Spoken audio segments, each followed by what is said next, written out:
Hi, I'm Jilly G. Welcome to my kitchen. Today I'm going to show you how to make my gluten-free baked ziti. Well, it will be a little bit different than a traditional baked ziti. First of all, gluten-free ziti noodles are sometimes hard to find, so I'll be using penne pasta today.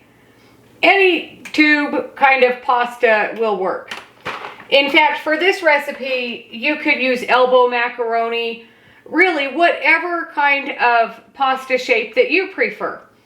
I actually really like this pasta shape, so it works for me. And I've mentioned this pasta brand before. I'll put a link for them below. But I find that they're a really good gluten-free pasta. So I'm going to put this over here. I've got my water and a little bit of salt coming up to a boil. And then in this pan, I've got 1 pound of bacon that I've cut up, and it's also heating up to cook my bacon. I really like bacon in my baked ziti, but this is such a versatile recipe. You could add any kind of meat that you like. You could add ground beef or chicken or ham or no meat at all and make it a vegetarian version. I also really like to add in peas. And back here in my strainer, I do have some frozen peas that are thawing, but once my pasta is all cooked, I will strain it over the peas, and that will help them come to room temperature as well. I've got some asparagus here that will actually be for a side dish to go with my baked ziti. But the first thing that I do is cook the pasta and then cook the bacon. When we mix in all of these ingredients, especially the eggs, we don't want the bacon or the pasta to be hot. But while those are cooking, I'm going to cut up my asparagus. And one of the things I love about this recipe is it is so fast and so easy.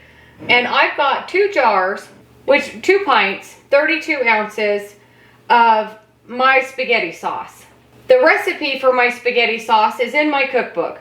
I use this sauce for spaghetti, I use it for lasagna, I use it for this recipe. But the nice thing about this recipe is you can use any pasta sauce that you like. All you need is 32 ounces. If you have a favorite store-bought version, use that. And then it will come together even faster. This is one of those recipes that using a different sauce will make it different every single time. It's also really good with a lot of different vegetables in it besides just the peas.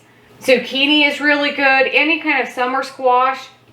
Really, whatever you like to go in your pasta. So it's very similar to a lasagna. If you've never had baked ziti before, it's almost all of the same ingredients that would go into a lasagna, although the eggs are a little bit different. This is also something that you add your favorite spices to. I'm not adding an onion and garlic because those are already in my spaghetti sauce. I'm using 2 cups or a heaping 2 cups of cottage cheese today. Traditionally, this recipe uses ricotta cheese. Sometimes I have a hard time finding ricotta cheese. Sometimes it's really expensive. Sometimes I can't verify if it's gluten-free or not. And I know it sounds ridiculous because it's cheese, but you never know. So I go with cottage cheese. And then we have 2 eggs. I've got some salt and pepper. And then I do have some mozzarella cheese and some Parmesan cheese in the fridge. I'm not ready for those yet because all of this has to cook, so I'm just going to wait until I'm ready to stir those in before I take them out of the fridge. And while my bacon and my water are coming up to a boil, I'm going to get my asparagus ready. And one of the things that I find is the easiest way to cut up asparagus is, I don't know about your grocery store, but mine comes with rubber bands on it. And I leave those on and I actually wash it really good, let the water run through it, but I keep the rubber bands on. And I know there's a lot of people that will do a trick to see where it breaks and that's where you cut. I don't follow that rule. Only because sometimes I feel like it's wasteful because you might snap your asparagus all the way in half and then you're wasting half of your asparagus. So I just make sure that they're all kind of to the bottom here because they're all in the rubber bands. It holds them all together. It's so easy. So I just cut them all off at wherever you think looks like it would be good. I'm showing you the worst thing ever. Jeez. And if your asparagus goes all over the kitchen, that's all right.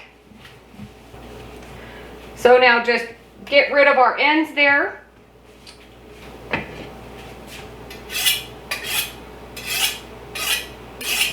And then I just cut these into bite-size-ish pieces. Again, the rubber band makes it so easy that they stay together. But if you feel like a big bunch is too much to manage at one time, cut them however you like. And sometimes they do go on the floor.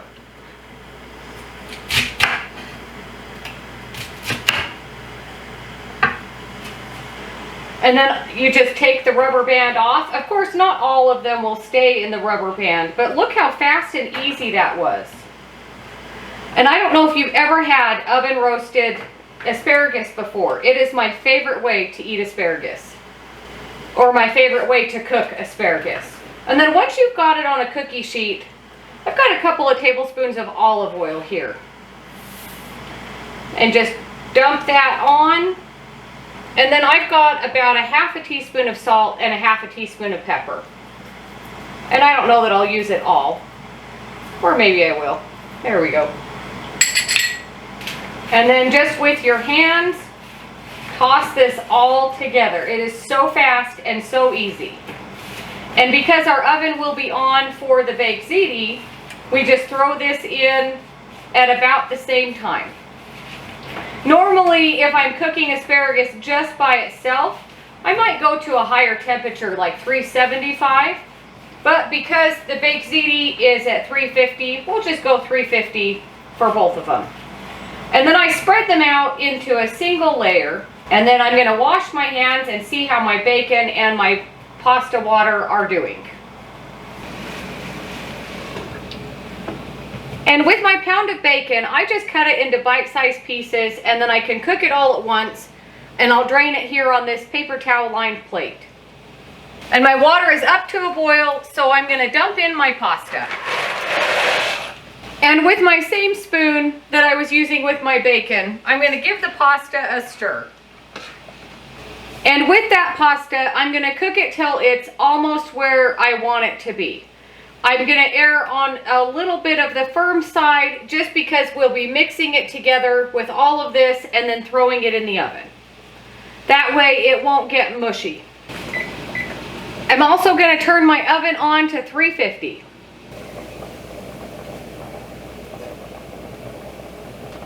So my bacon is all finished. Let me check my pasta.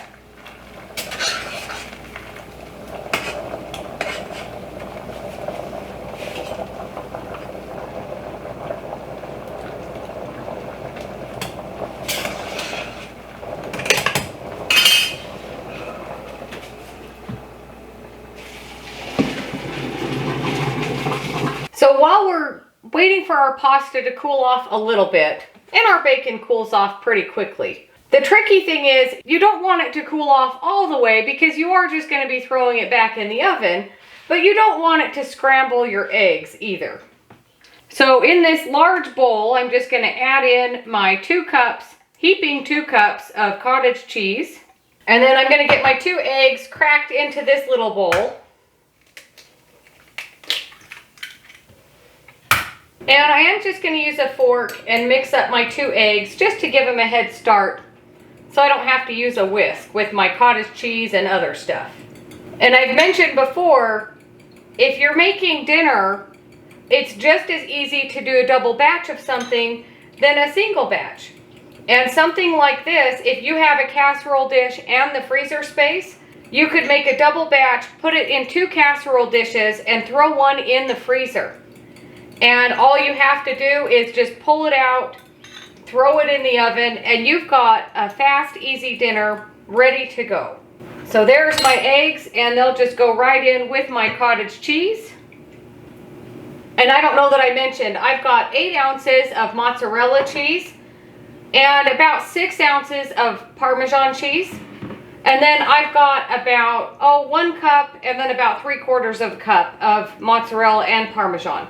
These 2 smaller ones will go for the top. And then these 2 will just mix right in. And then again, my 2 pints of my homemade spaghetti sauce.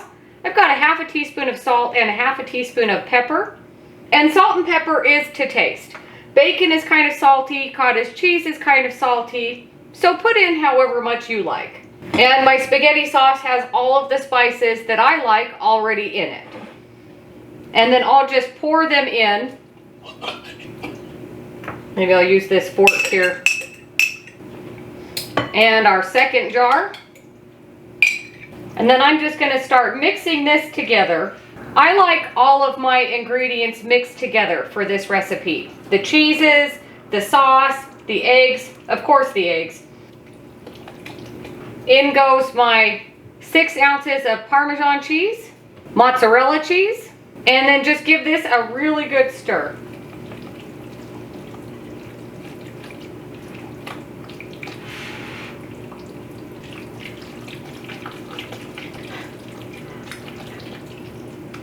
I don't think my bowl is going to be big enough for all of the pasta and the bacon. We'll see. And then I do have a casserole dish here that I've lightly greased. I find that sometimes the pasta gets stuck to the side, and so I like to grease the pan. But you don't have to. And I like all of my ingredients to be mixed together as one big mixture. You could layer it. You could do a little bit of sauce and then stir all of your cheeses together, and then whatever meat or vegetables you're using, and then more sauce and then cheese. Layer it however you want, kind of like a lasagna. So that is all stirred together. I'm going to stir in my bacon. Save the pasta for last. I really don't think it's going to fit in this bowl. I'm trying to think if I have another bowl that might be big enough besides my really, really, really big bowl. It might all fit. Let's see. And if you ever notice that your pasta, after sitting there in the sink, gets kind of clumped together, just rinse it under cold water and it all gets unstuck. And now it will really be a very full bowl. But we're just going to go for it. And this is my peas and my pasta. Very carefully. Ooh. Okay. Once the pasta tubes start filling up with a little bit of sauce and cheese, it will be easier to stir around. But do your best. And I'm holding my hand here so it doesn't spill over the side. But so far, it will take longer, but we're doing pretty good.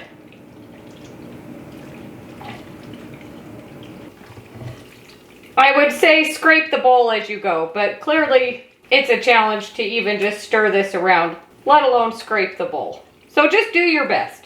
My advice at this point is to just keep it in the bowl. Okay. I think I did pretty good. There's a couple of little pieces here that fell out, but not too bad. Over here a little bit. That went better than I expected. So move this aside. I'm going to clean up a little bit so I don't get the bottom of my casserole dish dirty. Okay, so now bring over your lightly greased casserole dish. And I think I might just pour it in.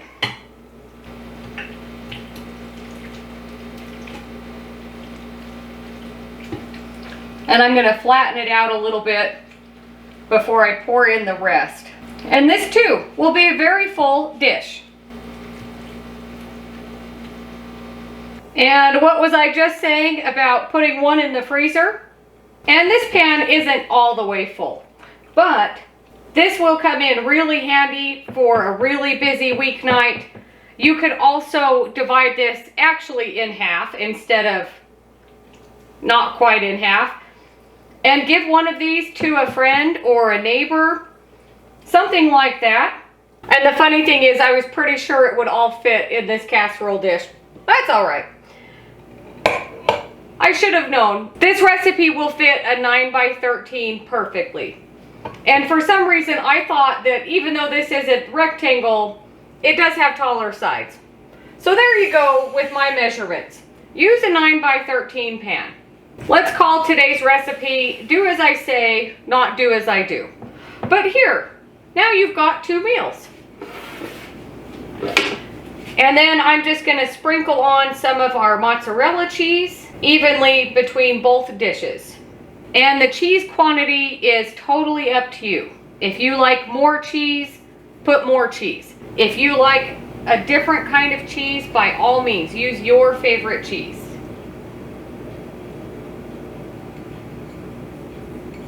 Okay, there's all of our cheese on top. This one I'm going to set aside and not cook it today. And I'll wrap that one in plastic wrap and stick that one in the freezer. And I don't expect that this will bubble over because it's not super duper full. But you never know. Just in case, put it on a cookie sheet. So this will go in the oven. It is preheated to 350. And I'll put in my asparagus at the same time for about 30 minutes or so until all of your cheese is melted. This is nice and hot and your asparagus is done as much as you'd like it to be.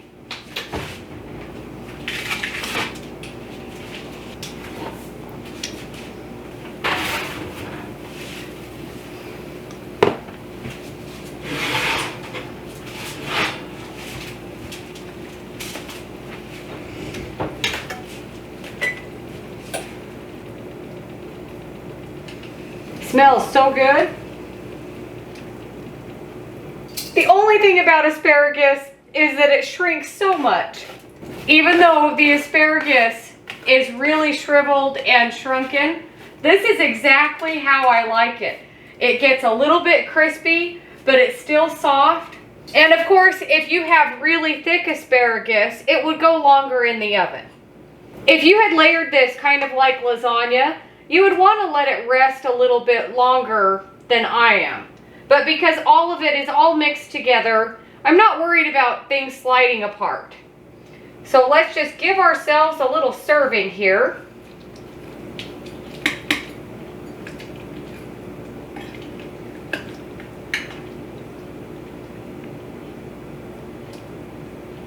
Very cheesy.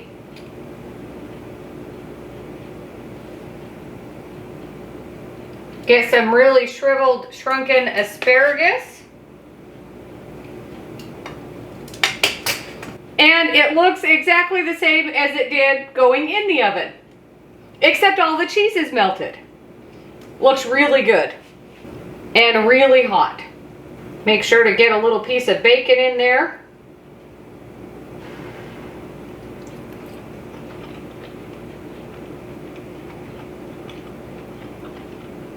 My noodles are cooked perfectly. Asparagus? Exactly how I like it. So good. Such a fast, easy dinner. Even faster if you already have an extra one in the freezer because you didn't judge your pan size correctly. But win-win for me. Now I've got 2. And as I mentioned earlier, you could make this different every single time, just by changing your pasta sauce. This would be really delicious with an Alfredo sauce, even with the peas and the bacon. I like peas and bacon in my Alfredo sauce too, for that matter. I haven't shown you that recipe before. Maybe that will be coming next. But so delicious. All the flavors of lasagna, just a little bit different. And again, you could add sausage, you could add ground beef, chicken, or no meat at all, and add whatever kind of vegetables that you like. It doesn't have to be peas. You could actually put asparagus in here. And again, the sauce recipe for this is in my cookbook if you'd like to make this sauce or use your favorite sauce. Maybe you make your own homemade tomato sauce. Either way, as long as it's your favorite sauce, you know it will be delicious. And maybe you're new to my channel and you're not aware that I have a cookbook. The link for that is below. This is the soft cover and hardcover version. There's also a Kindle version. Again, the link is below for that. But so delicious. Even my terrible looking asparagus is delicious. But thanks for watching. Don't forget to like and subscribe if you haven't already, and I'll see you on the next one.